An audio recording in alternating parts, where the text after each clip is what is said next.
The anime started with Zagen. He is an orphan slave who didn't even have any memories of his parents. He always lived amongst thrash and stole from traders just to feed. When he got older, he took up residence in a decaying castle located in a deep forest known as the Lost Woods. He was a sorcerer who was feared and revered by the people in nearby villages, but despite all his power, he had one grave challenge he was yet to overcome. He sits on his throne looking down on his elf maid, who is kneeling before him. She asks him how he plans to dispose of her, but he's surprised by this question because he had no intention of doing so. He wonders how he'll talk to a girl he likes, just like every teenage boy wonders when they sit next to their crush. The previous day, a girl was getting attacked in a forest. She tries to defend herself against Mayers, but when she tries to slap him, she just peels off his face. Mayers is unfazed by this, but she realizes he's not Mayers. She wonders what he did to Mayers, but he has other things in mind. He rips her gown, but he tells her he's not planning to assault her. He informs her that her face will make a good catalyst for his works, and she realizes he's a sorcerer.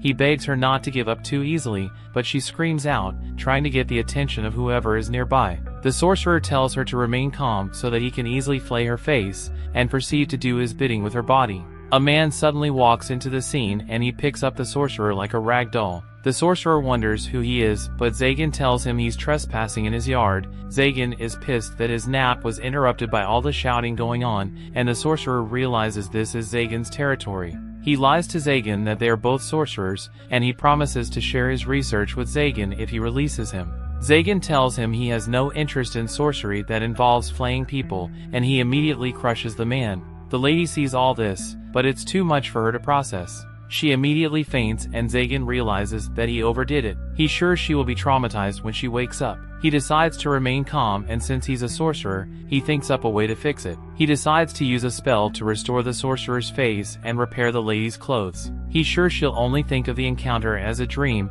since her clothes will be in order when she wakes up. He notices a cross pendant on the lady's necklace, and he wonders if she's with the church. He thinks she may be one of the apostles of the gods who are sworn enemies of sorcerers, and though he saved her, he knows he may be blamed for the attack. He decides to drop her off on the road to a town so somebody can find her. He tries to use his translocation magic for this, but it is interrupted. He's surprised by this because she's in his territory and he put up a lot of barriers. He realizes that this isn't a trick that can be pulled by a normal sorcerer. Barbaros suddenly lands behind him, and he tells him to stop messing with his magic spells. Barbaros makes fun of his looks, but Zagen mocks him in return. Barbaros wonders if he interrupted anything important, and Zagen tells him he was just teaching a creeper lesson. Barbaros is surprised that Zagen cares about something other than pursuit of more power. He reminds Zagen that other people's lives are nothing fuels to their ambitions for power, and they can take it however they please because they are sorcerers. Barbaros walks over to the lady and he realizes she has a decent amount of mana. He wonders if Zagen is going to sacrifice her, but he tells him that sacrificial sorcery isn't his style. He uses his translocation magic to teleport her away, which makes Barbaros sad because he wanted to use her if Zagen wasn't going to. Zagen informs Barbaros that he's going to bed because he was up late the previous night. He tells him to come back later if he needs something, but Barbaros isn't happy to hear this after coming from such a far distance. He tells Zagen he can always tweak his brain with adrenaline to keep awake, but Zagen tells him he doesn't want to look like him, who looks like a train wreck of a person. Barbaros reminds him that manipulating the body is a fundamental part of sorcery because it helps sorcerers live longer, with a limit of 1,000 years. Barbaros tells him that he has some interesting news which piques his interest. He informs him that one of the archdemons named Marcosius has lost his life. Earning the archdemon title gives sorcerers an incredible amount of mana and the authority to command lower-ranked sorcerers. Out of the 13 archdemons, the one who had lived the longest passed away recently. Barbaros realizes that Zagen is interested and he teases him about him going to bed. Zagen tells him to spill the information if he wants to, and Barbaros decides to give him the full gist. He tells Zagen there's going to be a huge auction of the late archdemon's territory, including his legacy. Zagen is interested in this, and he decides to follow Barbaros to the auction location. As they walk through the city towards the location, Zagen figures out that Barbaros only wanted to borrow some money from him for the auction. Zagen tells him he would rather buy the archdemon's legacy for himself, but Barbaros tells him it won't be fair because he was the one who told him about it. Zagen tells him to ask someone else, but Barbaros tells him he's the only sorcerer he can run to for some money. He offers to help Zagan bag some chicks, but Zagan concludes that women are more trouble than they're worth. One guard suddenly runs past them to give a report to his superior, but Zagan notices the guard is on edge. Barbaros tells him it's because there have been serial kidnapping cases where young women were snatched for experiments. Zagan wonders why a sorcerer would do such a thing, since they would be picking a fight with the church. He wonders if the sorcerer would be summoning a demon, but he realizes it's a story of fairy tales. They proceed towards the underground arena, and Barbaros wonders if Zagan isn't suspected of the kidnappings. Zagan tells him there's no merit behind sacrificial sorcery, and Barbaros agrees with him because he has no friends to help him out anyway. They arrive at the arena where a crowd of sorcerers are gathered. Barbaros points out some high-level sorcerers, including Chimeris the Black Blade, Grimmery the Enchantress, and Veil for the Apparition. Zagan wonders if they are strong, and Barbaros tells him they are so strong that they are potential candidates to replace the late Archdemon. Barbaros tells Zagan he's also one of the prospective successors, and Zagan wonders who makes the call to determine the next Archdemon. Barbaros informs him that the surviving 12 Archdemons debate on the successor. Grimmery points out Barbaros to Chimeris, wondering who he is. Chimeris introduces him to her, but she recognizes Zagan because though he doesn't have a title, his name was brought up during the meeting to determine the successor. The auctioneer informs the sorcerers that they have come down to the final and most prized lot of the auction. The merchandise is put under the spotlight, and the auctioneer informs the sorcerers that the merchandise was supposed to come into the possession of the late Archdemon. He tells them the deal fell through with the Archdemon's passing and they can now auction the merchandise. Barbaros wonders what happened to the rest of the Archdemon stuff, but Zagan tells him the merchandise could be a catalyst the Archdemon picked out himself. The auction removes the cover to reveal an elf, who is part of a race from a distant land, as the merchandise. The sorcerers are surprised by this, but Zagan has a different emotion well up inside of him. The auctioneer informs the sorcerers that elves are closer to gods and nature spirits than humans, and he points out the elf's striking white hair. He informs them that the elf's magic is unmatched and she can also be used as a valuable love tool. He tells them they can do anything with her with the right amount of money. He's about to start the bidding at 10,000 gold, but Zagan immediately bids 1 million gold to the surprise of the other sorcerers. The auctioneer thanks him for his bid, but Barbaros tells him that though she's an elf he's bidding too much for her. Meanwhile, Zagan is wondering what is welling up in his chest. Though he knows the elf looks lovely, he doesn't know how to express the emotion that's building up inside him. He just knows that he wants to help her, and he has an overwhelming feeling to also touch her. Zagan tells Barbaros he has finally found something he didn't know he was looking for, and Barbaros wonders what horrible sorcery he's going to use the elf for. Zagan looks at him with a naughty smile on his face before gliding down to claim his prized lot. Zagan stands in front of her, wondering what to say to her. He wonders why she's in chains, and the auctioneer tells him the chains are to keep her mana contained. He warns Zagan to be careful because the elf could run off if she's unchained, but he informs him that none of them know how to remove the chains. He wonders if the elf is conscious, and the auctioneer tells him she has been preserved in her natural state. He informs him that the elf has so much capacity that ordinary sorcery doesn't work on her. Zagan can't wait to talk to her, and he tells the auctioneer he can't wait to hear the sweet sound she makes. Everyone gets the wrong idea, and Zagan realizes he came out weird because he doesn't know how to talk to women. Zagan takes her home, but he still has no idea what to say to her. He regrets not asking Barbaros for some advice, but since he didn't, he decides to ponder on different conversation starters. He plays out different scenarios in his head, but they don't end up so well. While kneeling before him, she asks him if she can put forth a question. Zagan is so surprised she talks, and he can't help but admire how sweet her voice sounds. He tells her to go on in an angry voice, and he kicks himself for sounding angry. She wonders if he's going to take her life, and this brings a look of disgust on Zagan's face. She tells him she's be able to prepare herself properly if she knows beforehand, but Zagan tells her he has no intention of taking her life. She realizes she'll be expecting something worse than losing her life. She looks over at some torture devices, thinking that's her fate, but they don't belong to Zagan. They belong to the previous owner of the castle, and Zagan didn't get rid of them because he was too lazy. He introduces himself to her and he tells her he has no interest in torturing her. He tries to ask her for her name, but his words can't get past his throat, which pisses him off. She introduces herself as Nephilia, and she informs Zagan that she doesn't have a family name. Zagan wonders if that is a common occurrence among elves, and she tells him it's because she's a cursed child. She wonders why he's asking, but she reassures him that she's untouched, but Zagan is embarrassed. She tells him she thought he was checking how viable she was for his experiments, but he tells her he has no intention of experimenting on her. She wonders why he bought her, and he tells her she doesn't have to know because he doesn't want to tell her his true reason, since he'll look like a pervert. He realizes he'll have to live together with her, and he tries to control himself. He walks up to her and tells her to choose the room she'll stay in, but she mistakes his offer for the place of her demise. He reiterates that he has no intention of taking her life, and she's surprised by this. Zagan figures out that she was sold as a slave and was always told she would end up as a test subject for a sorcerer. He figures she doesn't have a home to return to since she is cursed, and this makes him realize she is just like him. He remembers when he had to sleep in the trash and steal from traders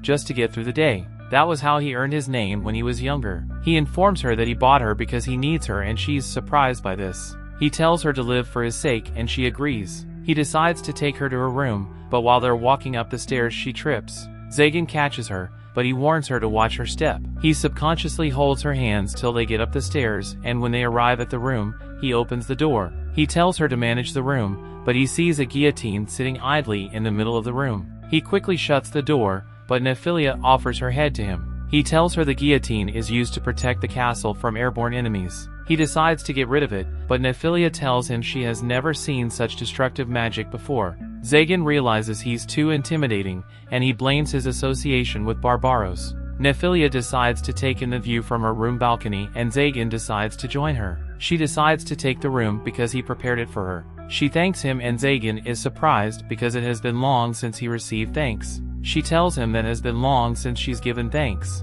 The story continues. We see Zagan sits on his throne looking extremely exhausted. He didn't get any sleep the previous night because he had Nephilia's sleep clothes at the foot of his throne. After all, her room wasn't in a good condition because his mind was so preoccupied with thinking about her. That was why he couldn't get any sleep the previous night, though he knew he couldn't try anything because the thought of upsetting Nephilia was greater than his urges. His stomach suddenly growls, and he decides to get an early morning snack. Nephilia wakes up shortly after he leaves the room, and she folds her blanket. Zagan comes back into the room holding a kettle, and he notices she's now awake. She greets him as her master, and Zagan is surprised by this. He doesn't know how to respond to a good morning greeting, and he wonders if he should just say it back or say something else. He decides to tell her he brought some food, but he's disappointed in himself that he can't respond to a simple good morning greeting. Nephilia and Zagan sit in the hallway while eating breakfast. Zagan munches away absent-mindedly as he wonders when he became this bad at communicating.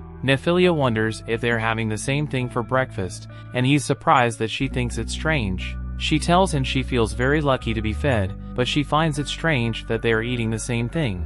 Zagan wonders if jerky and milk are too bland for breakfast, and Nephilia informs him that it's a meal that is typically served to slaves only. Zagan realizes it isn't a healthy meal, but he notices that Nephilia looks more worried than angry about his meal choice. Her expression suddenly changes, and Zagan reads it as her thinking he'll lose his life if she doesn't do something about it. He realizes that his breakfast option doesn't qualify as a healthy food choice, but he's always eating things like that since childhood, so he never questioned it. He remembered its sour taste, which triggered a feeling of nostalgia. Zagan wonders what humans eat, and this brings a smile on the Nephilia's face. She wonders if he'll like her to prepare something for him to eat. Zagan jumps to his feet in surprise, wondering if she can cook. She tells him she can cook, though it's mostly by imitation. Zagan realizes she can make home-cooked meals, and he said that his dedication to sorcery kept him from exploring such a possibility. A smile crosses his face as he realizes that the girl he loves will now be cooking for him.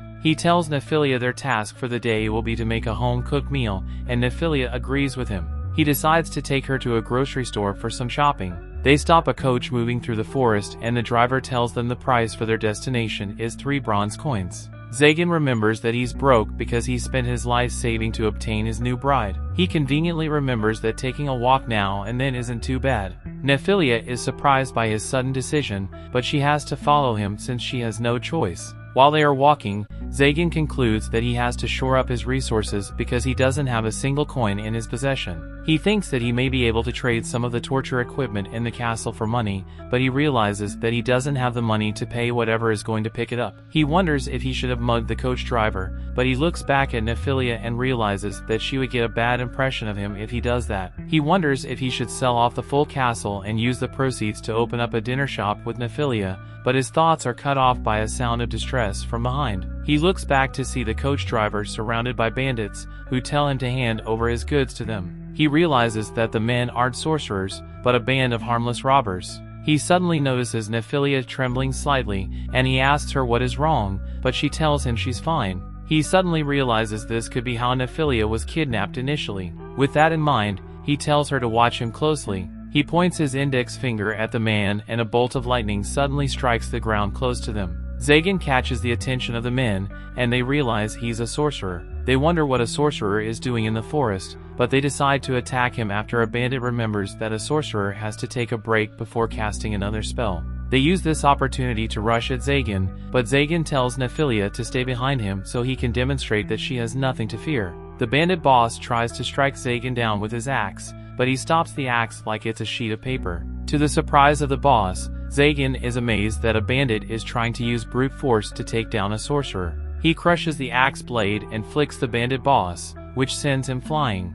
The bandits call on a sorcerer to help them, and the sorcerer appears. He's surprised that Zagan is helping others, because sorcerers usually don't. Zagan figures out that the bandit hired the sorcerer, and the sorcerer tells him he'll regret crossing his path. The sorcerer creates a magic circle of flames that takes down some of the bandits, but Zagan figures out the tricks and he dispels it before it harms him. The sorcerer tells him he was too slow, and he tries to cast a spell from his magic circle, but he's surprised that it doesn't work. Zagan tells him he has taken control of his magic circle, and he uses the magic circle to turn the sorcerers into a pile of scorched ash. He turns to the bandit, but they are too terrified to move. He tries to encourage them to attack him, but they all run away with fear. He looks back at Nephilia and smiles at her, but he notices her expression doesn't look pleasing. He wonders if he has somehow messed up. He decides to reassure her that bandits will be harmless to her as long as he's around, but she tells him she can't consider them to be harmless since they attacked the coach. The people on the coach suddenly gather around Zagan to thank him for saving them. The coach driver tells him to follow them, and he offers to pay Zagan for his protection. Zagan takes the payment, but he's surprised by how easily he got it. He figures out that he can make a fortune if he just goes around taking down the bad guys, but he dispels the idea when he realizes that sorcerers like him are usually the bad guys. He's grateful for the money because he has taken down bad guys in the past before, but he was not thanked for it. The people also compliment Nephilia since she's with Zagan. They hitch a ride on the coach, and Nephilia decides to ask Zagan why he helped the people on the coach. He tells her he was an unintentional means to show her that she has no reason to be scared of robbers. He realizes that this could be his chance to say something cool and get Nephilia to open up to him. He tells her he took the opportunity to put some self-important filters in their place. Nephilia just stares at him, which makes him wonder why he says such things. Nephilia suddenly smiles at him, but he doesn't notice this. They arrive at the street market and Zagan knows they are shopping for groceries. He decides to get some necessities for Nephilia. He wonders what a girl needs, but he realizes that Nephilia won't have much material once he sees a clothing shop, and he decides to go inside. Manuela, the store owner, welcomes him, but he notices that she isn't happy to see him because he's a sorcerer. He steps aside to reveal Nephilia standing behind him, and he tells Manuela to find some good clothes for Nephilia. Manuela is amazed by how beautiful Nephilia looks, but she suddenly notices the collar on her neck. She decides to forget about it, and she tells Zagan she will find something nice for Nephilia. She leads Nephilia away, but while Zagan feels uneasy about her noticing the collar, he remembers why the auctioneer said it was necessary. Manuela pulls back the curtain to get Zagan's opinion on Nephilia's outfit. Nephilia walks embarrassingly out with a very revealing outfit, and Zagan is surprised by this. He scolds Manuela because of the outfit, but she tells him she was trying to dress Nephilia to his taste. He looks at Nephilia and their eyes meet. She begs him to stop looking at her because she's so embarrassed. Zagan tells Manuela to find Nephilia some formal clothes, and Manuela agrees to try something different on her. She draws the curtain back and Nephilia walks out in an orthodox-made outfit. Manuela tells Zagan the outfit is made from high-quality material, and the boots have healing sorcery applied to them to reduce the exhaustion gotten from walking in. Zagan asks for Nephilia's opinion, but she tells him she will accept anything she's offered. Zagan warns her that Manuela could put her in an embarrassing outfit just like the previous one, so she quickly accepts the maid outfit. They walk out of the shop and Manuela thanks them for patronizing her. She tells Nephilia she's lucky that her master cares for her, which makes Nephilia surprised. Zagan tells Nephilia that they'll be going into a blacksmith shop. They enter the shop and the blacksmith wonders what Zagan needs. Zagan asks him if he can remove the collar, which surprises Nephilia. He explains to Nephilia that she doesn't need the collar anymore, because as long as she wears it, it feels like she's still the archdemon's property. The blacksmith informs Zagan that he can't take off the collar because it's ensorcelled, which is above his skill level. He also tells him that Affiliate could lose her head if the collar isn't removed properly because the collar is trapped. He advises Zagan to use the collar's original key to remove it. Zagan realizes that the key would be at the late archdemon's castle since no one had the key at the auction. He gives the blacksmith some money for the advice, but the blacksmith refuses payment since he didn't do anything to earn it. He tells Zagan he can't accept payment from him because he saved him the previous year. He reminds Zagan of how he saved him and his daughter when their coach was attacked, but they ran off because they were too scared. Zagan decides to take his coins back and the blacksmith tells him to come by if he ever needs anything. They leave the shop, but Zagan is creeped out because people are being extra nice to him. He's surprised by how much difference Nephilia is making by just staying close to him. The blacksmith smiles because he sees that Zagan is now different from his old self, who looked too scary to be spoken to. They finish their shopping for the day, but Zagan realizes the sun is already setting. He decides not to burden Nephilia with cooking after having a long day. He takes her out for dinner, and while they're sitting she asks him if he intends to take off the collar. He tells her that is his intention, and she wonders if he isn't worried that she'll run away when he does. Zagan knows that she could run off when he takes the collar off, but he tells her not to get her hopes up since he can't remove the collar yet. He scored himself for not just telling her that he wants to take the collar off, even if she decides to run away. Zagan notices Nephilia staring at her food and he wonders if she can't use a fork, but she tells him she has never eaten like this before. Zagan finally figured out why Nephilia caught his attention as soon as he saw her. He realized that she was just like him before he had powers, someone desperately trying to fit into a world they didn't belong. He tells her to start eating anyhow she wants because there's no need to show restraint. He assures her that the meal will be better than the jerky she had for breakfast. Nephilia tries to get a berry with a fork, but she fails. She decides to use a spoon and she successfully gets it into her mouth. She tells Zagan it tastes good. Zagan tries to get the berry with a fork, but he fails several times. Nephilia offers him one of her berries with her spoon. Zagan considers all moral principles, but he pushes them aside and he eats from her spoon. He tells her the meal tastes good, but they're both too embarrassed to look at each other. Nephilia realizes that Zagan doesn't give her order, and she asks him if she can do whatever she thinks will be useful to him. Zagan gives his consent and he feeds her one of his berries using his fork. They both get embarrassed when the people at the restaurant laugh at them. They leave the restaurant and Zagan is content to have a master-servant relationship with Nephilia. Meanwhile, Chastille, the lady Zagan saved, turns out to be a knight. She was lost in thought, wondering why a sorcerer would save her. Lord Clavel suddenly walks into the room and he commends her for stopping the people responsible for kidnappings along the roads. He tells her there's more to be done because they've found out that the person behind the kidnappings is Zagan. Chastille is shocked by this and she tells him he's mistaken, but he tells her that even if he's mistaken, Zagan needs to be taken down just for being a sorcerer. He reminds her that sorcerers are evil and they must face justice. Chastille volunteers to take Zagan down and Lord Clavel entrusts the mission to her.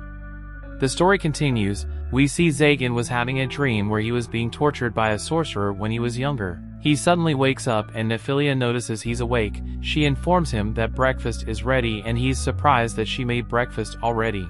He wonders if she has just been waiting for him to wake up and she tells him that she was watching his face. He walks down his throne steps and he remembers to greet and Nephilia good morning. She responds to his greeting and he's glad that he managed to greet her properly this time. They arrive at the dining hall, and Zagan is impressed with the new layout. He remembers that it once resembled a graveyard, and he's surprised that Nephilia was able to clean it up herself. He notices some bread on his plate and he wonders when they went to buy bread, but Nephilia tells him she baked it herself. Zagan is surprised by this because he's never encountered anyone who could make something so delicious before. Nephilia's ears begin to wiggle as she pours Zagan some tea and Zagan wonders if that is a sign that she's happy with his compliments. Zagan sits to have breakfast and he wonders if Nephilia has had breakfast. She tells him she's yet to eat and he tells her they have to eat together. She was surprised because she only prepared enough breakfast for him and Zagan wondered if she was going to skip breakfast. She tells him she forgot to prepare some food for herself and he decides to share half of his own with her.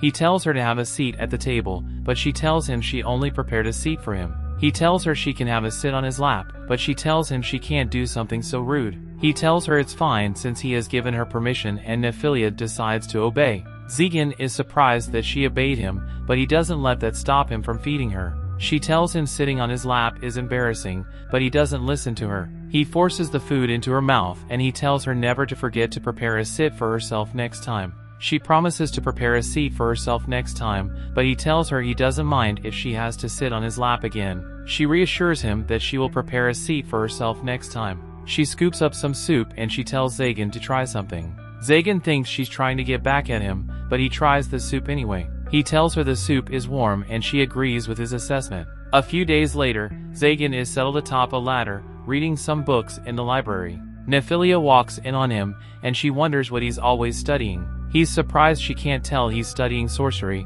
but she tells him that she just wasn't sure what purpose the drawings serve. Zegan wonders if elven sorcery is different, but she tells him she can't use sorcery. Zegan is surprised by this because Nephilia has a higher mana quality than average. He draws a symbol and he tells Nephilia that symbols similar to it contain certain powers. He informs her that there is debate on what the symbols mean. Some think it might be the language of the gods, while others think it's an emblem to signify a pact with demons. Zegan tells her he's not sure which is the truth, but he draws a blueprint for the most simple form of sorcery, called a sorceress circle. He informs her that the circle creates lightning if mana is channeled into it. He channels his mana into it and little lightning bolts appear around the circle. He tells her it's the most basic form of sorcery and its potency can be increased by adding symbols to the circle. He informs her the direction, range, and timing of the sorcery can also be controlled among other things. The larger bolt of lightning erupts from the circle, jolting Nephilia, and Zegan apologizes for startling her.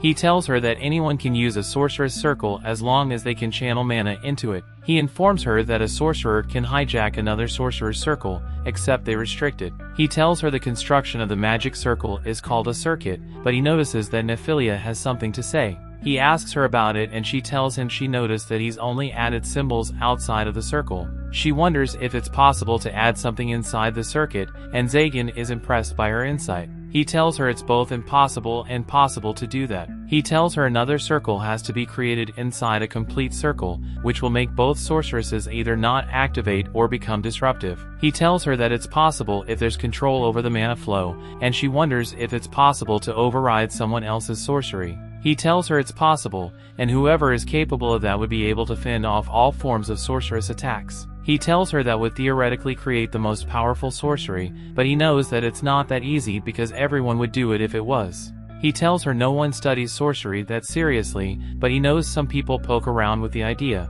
Nephilia informs him that she understands the sorcerer's theory, and she wonders if anyone will be able to use it as long as they understand this. Zegan realizes that Nephilia might have a knack for sorcery, and he tells her knowledge has a direct correlation to power for a sorcerer. He informs her that sorcerers put traps around their books to prevent them from being stolen, and he warns her to be careful around the library. Nephilia suddenly becomes scared, but Zegan tells her he was just joking since he altered the traps so she doesn't trigger it. Nephilia realizes that Zegan is teasing her, but Zegan notices that she's happy about this. She is surprised that Zegan spoke to her for so long, and he tells her it's easier for him to talk about sorcery since he has specialized knowledge of it. Nephilia wonders what Zegan wants to do with such incredible power, but when she notices that Zegan is surprised by her question, she apologizes for being inappropriate. Zegan tells her she wasn't inappropriate, but he's never thought about such things before. He tells her he'll just use the powers to survive, and Nephilia is surprised by this.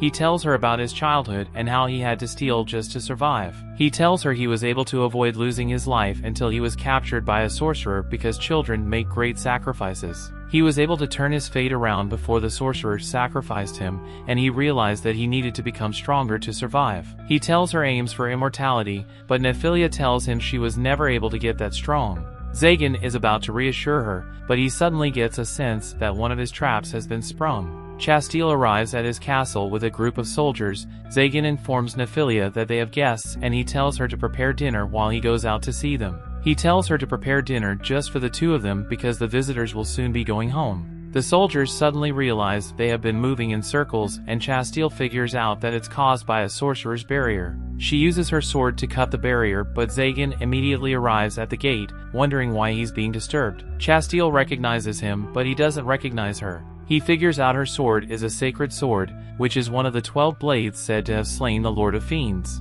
He wonders why a young girl is wielding a symbol of the church's strength. He suddenly remembers that he saved her previously, and he regrets his actions. Zagan tells them he has other things to do, so he shoots a bolt of lightning at Chastille. One of the knights blocks his attack and Zagan is surprised that his shield was scratched, though he was holding back. The knights tell Chastille to leave Zagan to them, but as one knight rushes Zagan, he punches the life out of him. Zagan wonders if they'll back off now or if they'll make Chastille carry all three of them back home herself. Another knight decides to attack him, but Chastille tells him to retreat. The knight ignores her warning and he attacks Zagan anyway. Zagan slices his sword in half and he flicks him to the ground. He steps on his face and he tells Chastille not to attack, else her knight will lose his head. Chastille drops her sword, but she wonders why Zagan wants to disgrace them even after defeating them. He tells her he's trying to create fear because he wants them to survive and spread the word of what happened instead of becoming passing fatalities. Chastille sees through his bluff, which surprises Zagan because he chose not to take their lives so he doesn't scare Nephilia. Chastille uses this opportunity to attack him, but when he tries to block it, her sword cuts through his circle. He realizes that the sword is powerful, but Chastille is too small to wield it. He continues dodging her attack, and she wonders why he doesn't fight back. He tells her he's never been good at attacking women, but she wonders why he chose to soil himself with sorcery. He wonders if practicing sorcery is some kind of crime, and she tells him its mere existence causes the suffering of others. Zagan tells her she uses her powers to take down sorcerers who could be helpful to others, so she isn't completely free of blame. She takes that as a reason not to lose to Zagan and she tries to stab him with her sword, but he catches the blade. They decide to engage in a contest of strength, but Chastille overpowers Zagan and he realizes she has been holding back. Zagan decides to end the fight, but Chastille suddenly asks if he can play dead because a stronger magic knight will be sent after him if he defeats her. She tells him to abandon his sorcery life and live quietly, but Zagan can't believe his ears. She tells him she could see the mercy in his eyes because he didn't take down her men, and that she remembers that he saved her life. Zagan realizes she's risking a lot to make her offer because the bedding a sorcerer is a serious crime against knights, but he concludes that he can't run because Nephilia will not be safe. Nephilia suddenly comes running out of the castle, but one of the knights suddenly attacks her with a spear against the orders of Chastille. Zagan runs to her aid and the spear impales his hand instead. Nephilia is so pissed by this that she begins controlling the forest. The knight tries to run away, but she uses a tree branch to make them immobile. Zagan tells her to cut it out so she doesn't hurt the knights, but the knights are already in dire situations. Zagan is surprised by Nephilia's power. The knights immediately withdraw after Chastille apologizes for dragging an innocent person into their battle. They return to the castle and Zagan asks Nephilia about her sorcery. Nephilia tells him it wasn't sorcery and Zagan decides to push it further because he liked her as she is. He wonders if she was scared, and she's surprised that he isn't unsettled by his power. He tells her he's interested in it because he hasn't seen anything like it before, and she tells him her power is mysticism. Zagan is surprised that mysticism, that allows tapping into powers beyond natural law by just wishing it actually exists. He wonders if all elves can use such powers, but Nephilia tells him she can only use it because she's cursed. She tells him such powers aren't supposed to exist because children with white hair shouldn't be born. Zagan can see that she's reliving her last trauma. She recounts sometime in the past when the Elven village was attacked, and the other elves told her to protect the village as repayment for letting her live. That broke Nephilia's resolve, and she let herself be captured while the others tried to run for safety. Nephilia saw as those who tried to run for safety were taken down, but she was delighted at the sight of that. She wondered if she crazy for delighting in the demise of those who hurt her. Zagan realized that was why she was reserved, and she apologizes because she thinks he sees as a horrible person. Zagan tells her he would have taken down the attackers and the whole village if he was in her shoes. Nephilia tells him she doesn't think she will be forgiven by the people, but Zagan tells her not to worry about people in the grave. He tells her to live well with her power because she would be insulting those who are weaker than her if she doesn't. He remembered a girl who he saved from a band of robbers, and his conversation with her made him conclude that she lived a life of luxury which made her weak. He didn't want to become like her, so he decided to live, to become stronger. He tells Nephilia not to make such a long face because he already told her that he needs her. Nephilia wonders if she's really allowed to stay with him peacefully, and he tells her he can't imagine his life without her. This brings tears to her eyes, and Zagan does his best to console her. That brings the episode to an end. Thanks for watching. Want next part? Subscribe the channel and turn on notification bell.